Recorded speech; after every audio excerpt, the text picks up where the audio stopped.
जैनेन्द्र जी, आज देखो शिवपाल जी ने छेड़ा राजभर जी को, अखिलेश जी ने छेड़ा और योगी जी हंसते रहे। सब यही पूछ रहे हैं कि भैया रुचना कब लगेगा माथे पर। जुलाई में आए थे एनडीए में, अगस्त आ गया, 15 अगस्त आने को है, अभी तक स्वतंत्रता दिवस नहीं मना कि शपथ हो जाए। जैनेन्द्र जी, देखिए, हम लोग जो भाजपा के साथ दोबारा से आए हैं तो किसी पद लोलुपता या सत्ता लोलुपता के कारण नहीं आए हैं। एक कॉमन मिनिमम प्रोग्राम बना है, उसके जी ऊपर आए हैं। और जब भी आगे मंत्रिमंडल विस्तार होगा तो उसमें सम्मिलित किया जाएगा माननीय नेता ओम प्रकाश राजभर जी को भी। दूसरी चीज मैं बता देता हूं कि देखिए, कुछ हमारी शर्तें थी और एक 20 साल से हम लेके चल रहे थे। 2002 से पार्टी गठन के समय से भर राजभर जाति को ओबीसी से एसटी में शामिल किया जाए। वो हमारे शामिल होते ही माननीय मुख्यमंत्री जी के यहाँ से फाइल भेजी गई है प्रधानमंत्री कार्यालय में। वहां से आदेश आएगा। अब अगला जो फाइल अटकी हुई थी और पिछले साल 11 मार्च को हाई कोर्ट ने भी कहा था कि 2 महीने के अंदर भर राजभर जाति को ओबीसी से एसटी में शामिल किया जाए। बाकी भी कार्य हैं जो होंगे, लेकिन अगर देखिए पद के बिना भी कार्य हो रहे हैं। जैनेन्द्र भाई एक मिनट बाबू, एक मिनट मुझसे किसी ने कहा कि भाई असाइनमेंट दिया गया दारा सिंह चौहान और ओम प्रकाश राजभर को, घोसी में जीत नहीं, जीत का मार्जिन देखेंगे। ठीक, अगर हमको लगा कि हाँ मार्जिन ठीक है, ये आपकी बदौलत हुआ, तो माथे पर रुचना लगेगा, नहीं तो भैया ठीक है फिर जनसेवा करो। ऐसा मुझे इंप्रेशन दिया गया है। जैनेन्द्र जी, नहीं देखिए, बात ठीक लग रही? नहीं देखिए, राजनीति में दो पार्टियां जब साथ में आती हैं तो इस तरह से एक दूसरे को पहले से तोल के ही साथ में आती हैं, ना कि साथ आने के बाद एक दूसरे को तोला जाता है। आपने देखा होगा जो चुनाव पूर्व गठबंधन चाहे INDIA बना हो, तो वो उनको पता है एक दूसरे की ताकत। ठीक है, उनको ये भी पता है कि राजनीति में 1+1 हमेशा 2 नहीं होगा, वो कभी 11 भी हो सकता है, कभी 0 भी हो सकता है। तो देखिए, गठबंधन इस तरह से नहीं बनते हैं कि पहले आप साथ में आइए फिर आके प्रूव करिए।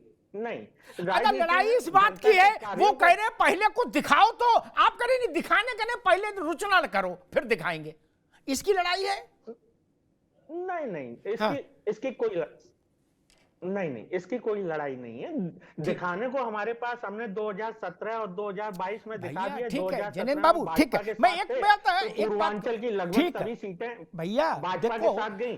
2022 में भाजपा को भी पता है कि हम समाजवादी पार्टी के साथ थे, तो समाजवादी पार्टी की तरफ लगभग 70% सीटें गई और 5 से 7 जिले ऐसे थे जहां पे 0 सीटें भाजपा को मिली थी। तो उनको पता है, तभी उन्होंने साथ लिया है। ठीक, जैनेन्द्र जी ने कहा कि भाई हम तो गरीब और पिछड़े और वंचितों की लड़ाई और सब हाथ मजबूत करने के लिए गए हैं, और ऐसा कोई मामला नहीं है, कोई पद लोलुपता नहीं है। कपिल जी हंसो ने भाई, मुझे याद है अजीत सिंह जी और कांग्रेस में एक बार हुआ कि भाई विश्वास प्रस्ताव नरसिंह राव को वोट करेंगे, तो 3 बातें हुई। अनिल जी ने भी बताया कि हमारा पूरा जीवन पार्टी का किसानों के लिए समर्पित है। वो 3 बातें अहमद पटेल के साथ तय हुई। लखनऊ एयरपोर्ट का नाम बदलना चरण सिंह जी के नाम पर, एक महिला नेता थी उनको केंद्रीय सुरक्षा कवच देना तत्काल प्रभाव से, क्या, और एक तीसरी बात थी वो यहां बोलूंगा नहीं, क्या, उसमें किसान कहीं नहीं था। हमको मालूम है जन्नत की हकीकत क्या है मालिक, ऐसा तो नहीं ना है भैया। अरे हमको कुछ मिले नहीं तो काहे को आदमी पर कहीं खड़ा होगा। सारी झंझटी इस बात की है। जैनेन्द्र भाई, आप लोग भी ऐसी बात बोलते हो। खैर, कपिश जी, मैं फिर वही बात कहता हूं, आप लोग इस बात पर शोध क्यों नहीं कराते कि भाई आपके 2 चाचा हैं, आपके नहीं मतलब अखिलेश जी के, क्या एक ही चाचा पर सारा दुलार भाजपा क्यों लुटा रही है? नहीं, दूसरे चाचा भी हैं, है ना, लेकिन उधर नहीं जा रही, वो भी राजनीति में है क्या। और शिवपाल जी को दिन में 30 दफा योगी जी टोकते हैं कहते भैया आपके साथ ठीक नहीं हुआ, न्याय नहीं हुआ। क्या चाहती है भाजपा शिवपाल जी से, आपको क्या लगता है कपिश जी? देखिए, भारतीय जनता पार्टी का कैरेक्टर मैंने आपको पहले भी कह चुक दिया है। भाई पटेल और नेहरू में प्रतियोगिता करा दो, एक अपने आप बड़ा, एक अपने आप छोटा हो जाएगा। अरे अब ये बहुत ओछी राजनीति है, सभी समझते हैं अमिताभ जी, ये बहुत जर्रे की राजनीति है, कोने कोने में, गली गली, कुचे कुचे में चलती है और लोग थूकते चलते हैं ऐसी राजनीति। मैं तो सिर्फ एक बात कहता हूं जी कि मैं थोड़ी सी आपकी उस बात पे आ जाऊं, क्योंकि फिर आप आने नहीं देंगे। शंकराचार्य जी वाला जो आपने मसला कहा था, जी शंकराचार्य जी ने या किसी भी मनीषी ने ये नहीं कहा कि जो योगी होगा वो जाकर के मुख्यमंत्री और राजा बनेगा। योग और भोग नदी के दो किनारे हैं, जब इनका मिलाप होता है तो विप्लव होता है। और आप देख रहे हैं कि नफरत की दुकान कितनी खुली हुई। अगर कोई डर के सहम के भी बैठ जाए तो उसको ये नहीं सोचना चाहिए कि बड़ा प्रेम चल रहा है। मैं तो एक बात कहूंगा जी कि ये साजिश और सियासत तलाशते रहे, ये साजिश और सियासत तलाशते रहे और झूठ बोलने की ताकत तलाशते रहे और बन रहे हैं खैरख्वाह किसानों के। और सच्चाई यह है कि हुजूर किसानों पर थार गाड़ी चढ़ाने का रास्ता तलाशते रहे। ठीक बात। और ये जो है किसानों के बड़े खैरख्वाह हो रहे हैं जी। 800 किसान शहीद करा दिए आपकी डबल इंजन की सरकार ने, इसी उत्तर प्रदेश, हरियाणा और पंजाब और दिल्ली के बॉर्डर और राजस्थान के बॉर्डर पे बैठा के। उससे भी जब संतोष नहीं हुआ तो आपके केंद्रीय राज्य मंत्री के उकसाने पर उनके पुत्र ने थार गाड़ी चढ़ा करके 4 किसानों का कत्ल कर दिया। आज भी आप जिन ठीक है, वो किसान आंदोलन और थार पर हम लोग कई बार चर्चा कर चुके हैं। ये बताना जरूरी है ना कि ठीक है, आगे बात। अब मैं दीपक सोनकर के पास चल रहा हूं। लोकतंत्र में सबसे बड़ा अदालत है जनता, वोट, उससे बड़ा कुछ नहीं, बाकी सब कहानी। ठीक, 800 मरे, 1000 मरे, थार चढ़ा दी, हेलीकॉप्टर चला दिया, गोली चली, बम चला, सब ठीक है। ठीक, उसके बाद जनता को वोट देने का अवसर मिला। कोई पापी और हत्यारे को क्यों जिताएगा? किसान ने वोट दिया तभी ना सरकार बनी। बिना किसान के वोट के तो सरकार बन नहीं सकती। बिना किसान के वोट के सरकार बन गई। ये बड़ा विषय है। इसलिए मतलब आज योगी आदित्यनाथ ने, रुकिए भैया, योगी आदित्यनाथ ने इस बात को विधानसभा में कहा भी कि 14, 17, 19, 22 एक बार संयोग हो सकता है, बार बार तो नहीं हो सकता ना। इसी उत्तर प्रदेश में 4 चुनाव हिंदुत्ववाद का और जो नफरत का प्रयोग है, ये बार बार हो सकता है, इसमें कौन सी बड़ी बात है? ठीक है दीपक जी, वो कह रहे हैं कि भैया भाजपा बार बार नफरत का प्रयोग करके चुनाव जीत रही है। और मैं खैर चलिए, हाँ बताइए दीपक जी।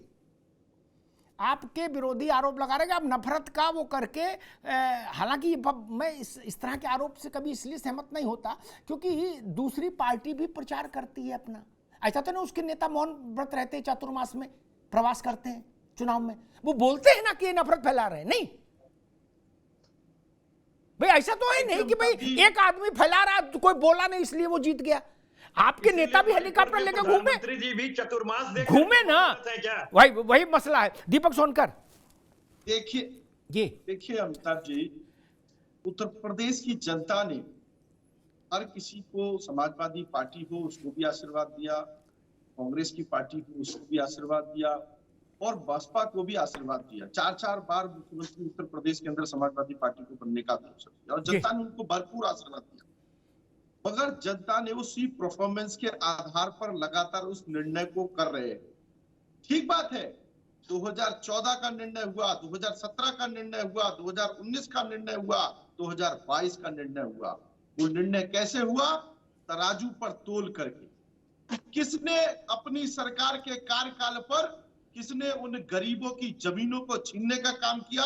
और किसने उन गरीबों को उन आवासों से जोड़ने का काम किया, किन्होंने उस व्यापारियों को लूटने का काम किया और किसी ने उन्हीं व्यापारियों को बढ़ करके इन्वेस्टर समिट जैसे उत्तर प्रदेश में बड़े संस्थान ला करके बड़े व्यापार को लगाकर बढ़ाने का काम किया। किसने कानून व्यवस्था को मजाक बना करके दंगे कराए उत्तर प्रदेश में, बड़े बड़े दंगइयों को अपने घर पर बिरयानी खिलाई गई और किस तरीके से आज चकिया की दंगेबाजी गलियों से ही निकले सत्ता वाले में है। लोगों को आज अपराधी दंगेबाजी बनाएगा, सत्ता में है। कैसे चकिया और ये की दुनिया गलियों से जान निकले रही है कि वाले दंगा व्यक्ति कौन को कराता है। अपराधी बनाएगा रिसर्च और एनालिसिस कैसे विंग ने इस लगातार बात को कहा आतंकवादियों है, को संरक्षण दिया गया जिसके विभूति और राय साहब कैसे जो हैं डीजीपी बड़ी पूर्व बड़ी उत्तर प्रदेश के भ्रष्टाचार रह की चुके नींव हैं। खड़ी आप करी उनकी गई पुस्तक और पढ़ लो, आज आपको पता वही चल जाएगा बदलाव कि भारतीय देश के जनता अंदर पार्टी जिन जगहों पे सत्ता में अब नहीं इसी होती है बदलाव के वहां साथ दंगे कराती है, देश तो दंगेबाज तो नंबर 1 है। ये तो आज से नहीं है, 1947 से चलता चला आ रहा है। अटल बिहारी जी ने भी आपको राज्य धर्म निभाने की बात कही थी और आप देखिए ना मणिपुर के अंदर किस तरह का आप धर्म निभा रहे हैं। मैं बिल्कुल अमिताभ जी से सहमत हूँ कि इन्होंने लगता है चतुर्मास के अंदर मुख्य माननीय प्रधानमंत्री जी ने मौन व्रत ले लिया है कि हम मणिपुर पे नहीं बोलेंगे। मणिपुर चल रहा है तो चलते रहेंगे, जब चतुर्मास निकल जाएगा तब देखा जाएगा। बात कर रहे हैं, शायद आपको याद होगा 2015 के अंदर आपने एमएसपी भी नहीं बढ़ाई, आपने 2015 के एमएसपी पे अंदर गारंटी का कानून नहीं लाया, दलित किसानों को आपने जिन समाजवादी लोगों को पार्टी के चुनवाया कार्यकर्ताओं ने उनको मुआवजा और नौकरी नहीं दी। ये सारे किसान देख रहे हैं जो आपने कहा था कि उत्तर प्रदेश और किसानों के बिजली का संरक्षण देकर के उत्तर प्रदेश के बिजली का माफ कहाँ हुआ? किसानों के बिजली का बिल माफ, आपने किसानों के बिजली का माफ नहीं किया, आपने देश की बिजली का बिल माफ नहीं किया और झूठ पर झूठ बताते रहे और झूठ ताकत से बोलने के लिए आप ताकत दे रहे और आप झूठ बोलने के लिए कवायद विधानसभा और संसद के ठीक, सख्त बना रहे हैं। दोनों मित्रों को रोकूंगा, दोनों मित्रों को रोकूंगा।